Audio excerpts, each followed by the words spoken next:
थे कि afferent arteriole का diameter with as compare to, तो अफरेंट आर्टरियोल का विथ डायमीटर चौड़ा होता है क्योंकि ये ब्लड को लेके आता है, और इफरेंट आर्टरियोल अगर इसकी विथ चौड़ा रहेगा, इसकी विथ ज़्यादा रहेगी, इसका डायमीटर ज़्यादा रहेगा, तो ये ब्लड इसमें रुकने ही नहीं देगा, सीधे ब्लड आया सीधे ब्लड निकल जाएगा, तो यानी कि ग्लोमेरुलस को कोई ब्लड मिल ही नहीं पाएगा फिल्टर करने के लिए।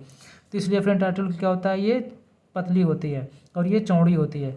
अगर यहाँ हमारी ग्लोमेरुलस में हमारा ब्लड आया और यहाँ से हमारी ब्लड क्या हो जाती है, वुमेन कैप्सूल रास्ते हमारी क्या होती है, ब्लड फिल्टर होती है। क्यों, वुमेन कैप्सूल पे यहाँ पे क्या होते हैं, पोर्स बने होते हैं, और यहाँ से ब्लड हमारी फिल्टर होकर कहाँ जाएगी, पीसीटी में, प्रॉक्सिमल कम्युनिकेटर ट्यूबुल में होती है। जैसे बताया था प्रॉक्सिमल नाम क्यों देते हैं, क्योंकि ये प्रॉक्सिमल ग्लोमेरुलस के क्या है, बहुत पास है। फिर यहाँ से हमारी जो फिल्टर होकर जो चीज़ें ब्लड आएंगी, कुछ हमारे नार्टिनस वेस्ट रहेंगी, ये हमारे लूप ऑफ हेनले से होके ये जो यू शेप का हमारा लूप ऑफ हेनले, उसके बाद से हमारे डिस्टल कम्युनिकेटर ट्यूबुल में जाएगी, और यहाँ से हमारा कलेक्टिंग डक्ट से होके यूरिनरी यूटर रास्ते यूरिनरी ब्लैडर से होके हमारे बॉडी से क्या हो जाएगी, बाहर हो जाएगी। तो इतना था। तो यूरिन फॉर्मेशन की बात करेंगे तो यूरिन फॉर्मेशन वाले 3 स्टेप में होते हैं। फर्स्ट स्टेप है ग्लोमेरुलस फिल्ट्रेशन, सेकेंड स्टेप है ट्यूबुलर रीअब्जॉर्प्शन, और थर्ड स्टेप है ट्यूबुलर सिक्रीशन। तो ग्लोमेरुलस फिल्ट्रेशन हम यहीं पे देखेंगे कि ग्लोमेरुलस नाम से देखिए क्या लिखा है, ग्लोमेरुलस फिल्ट्रेशन, मतलब ग्लोमेरुलस, ये जो ग्लोमेरुलस हमारा ये क्या काम करता है, फिल्ट्रेशन का काम करता है।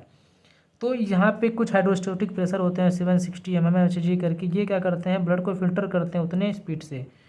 ट्यूबुलर रीअब्जॉर्प्शन, इसका काम क्या होता है, रीअब्जॉर्ब होना, और इनका क्या काम है, ट्यूबुलर सिक्रीशन, ये क्या करते हैं, सिक्रीशन करते हैं नेफ्रॉन से, पेरिट्यूबुलर ट्यूब्यूल से नेफ्रॉन में। रीअब्जॉर्प्शन का मतलब क्या होता है, कुछ पार्ट्स जो हमारे होते हैं, जैसे हमारे ग्लूकोज हो गए, हमारे सोडियम हो गया, H2O हो गया, क्लोराइड हो गया, ये भी क्या हो जाते हैं, कुछ अमीनो एसिड्स हो गए, कुछ ग्लूकोज, ये क्या होते हैं, ये भी हमारे यहाँ से फिल्टर हो जाते हैं, क्योंकि इसकी स्मॉलेस्ट, बहुत इनकी जो साइज होती है छोटी, जो कम हो जाती है, ये भी फिल्टर रहते हैं। अब इनका फिल्टर होना अगर ये हमारे बॉडी से यूरिन रास्ते बाहर चले जाएंगे तो दिक्कत हो जाएगी। मान लीजिए सोडियम हमारे बॉडी से बाहर चली गई यूरिन के फॉर्म में, तो हमें ब्लड प्रेशर मेरी लो हो जाएगी, ग्लूकोज चला गया तो हमें चक्कर आने लगेगा, एनर्जी कम हो जाएगी। तो फिर इसका क्या होगा, इसका रीअब्जॉर्प्शन होता है, ये फिर से क्या हो जाते हैं, हमारी ये पीसीटी या डीसीटी है, जो हमारे नेफ्रॉन है, ये फिर से कहाँ जाएंगे, फिर से आ जाएंगे पेरीट्यूबुलर कैपरीज में।